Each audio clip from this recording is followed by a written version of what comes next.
Dans le cœur de Jésus, deuxième moyen d'honorer son cœur, les visites au Saint-Sacrement.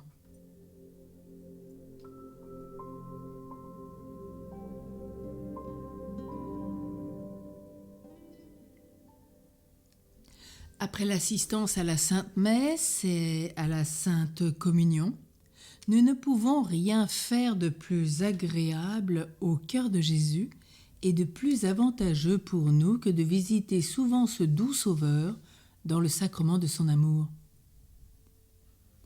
Oui, le Maître est là sur le trône de sa miséricorde, le jour et la nuit. Il est là avec son corps, son sang, son âme, sa divinité.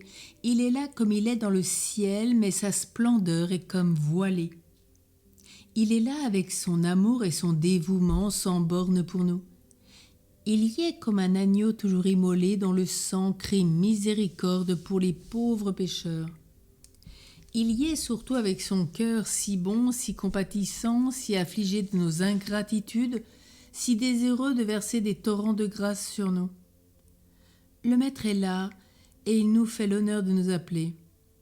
Venez à moi, vous tous qui travaillez et gémissez, je vous soulagerai.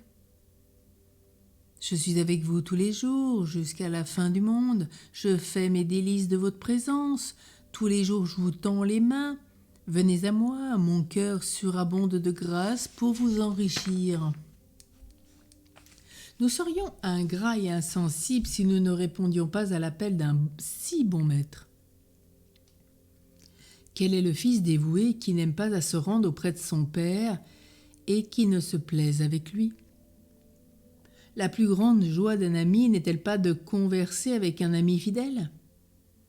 On ne saurait énumérer toutes les grâces que reçoit l'âme dans ces saintes visites.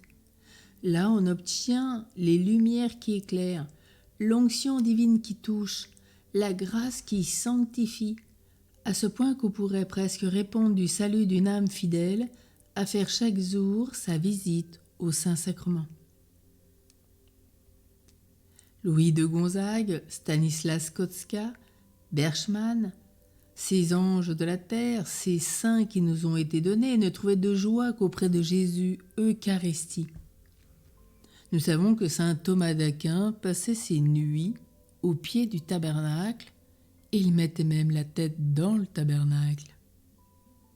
C'est là qu'ils venaient tous donc se délasser des travaux et puiser de nouvelles forces pour courir à nouveau et vivre ces combats avec Jésus.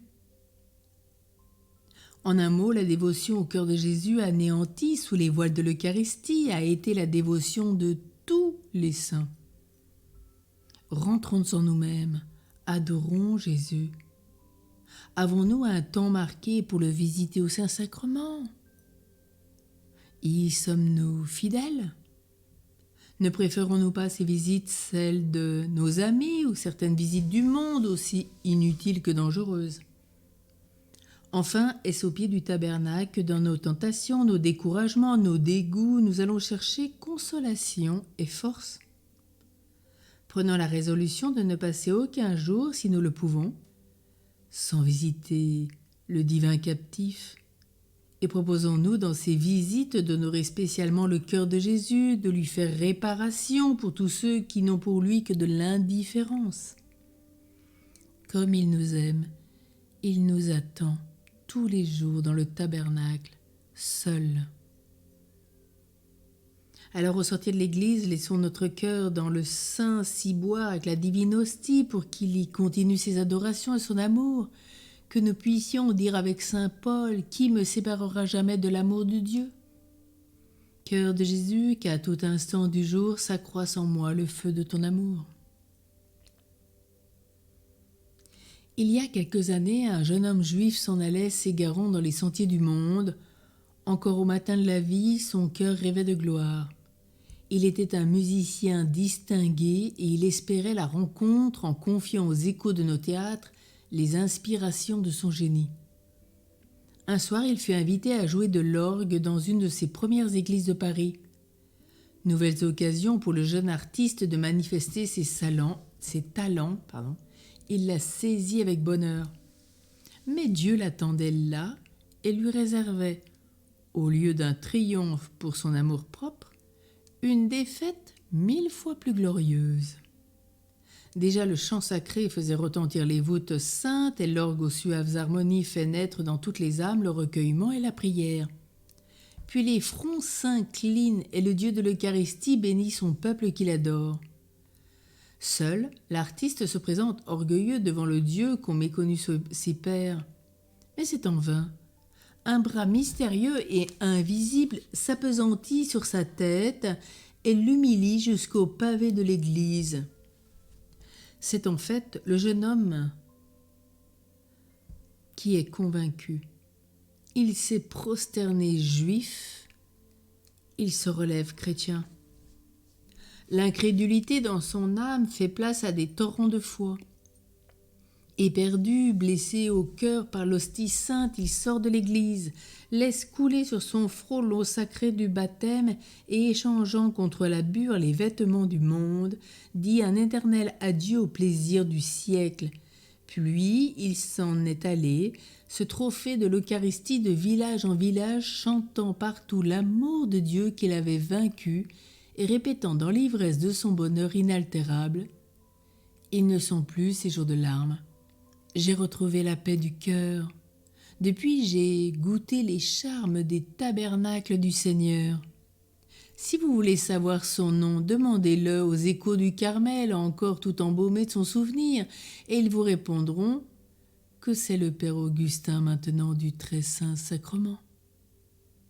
Oui, ce Père Augustin du Très Saint Sacrement, juif à l'origine, devenu chrétien. Augustin, pour rappeler son égarement et ses erreurs, et du Très Saint Sacrement, pour bénir à jamais l'auteur de son retour. Si une seule visite au Dieu de l'Eucharistie a pu faire d'un juif égaré un chrétien fidèle et un saint religieux, que n'avons-nous pas à espérer de toutes celles que nous ferons à l'avenir avec joie et ferveur? Au cœur de Jésus brûlant d'amour, amour incompréhensible, puisque tu es si bon de résider avec nous. Nous prenons aujourd'hui peut-être un engagement de te visiter plus souvent dans la Sainte Eucharistie, de demeurer au pied de ton tabernacle ou de prendre un temps d'adoration, qu'il soit de jour ou de nuit. Remplis de tes miséricordes ces heureux instants d'entretien avec toi qui sont les meilleurs, le seul rendez-vous de la journée, au-delà de tout rendez-vous, le plus précieux.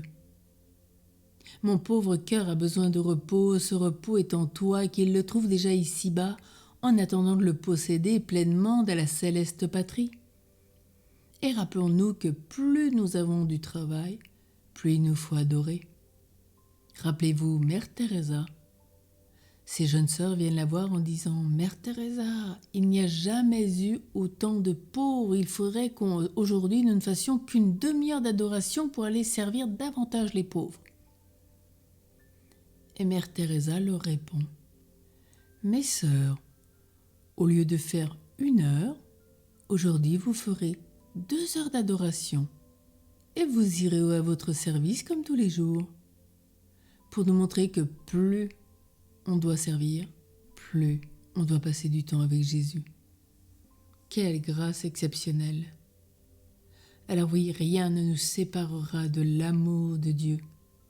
Que ce cœur de Jésus qu'à tout instant il s'accroisse en nous le feu de ton amour.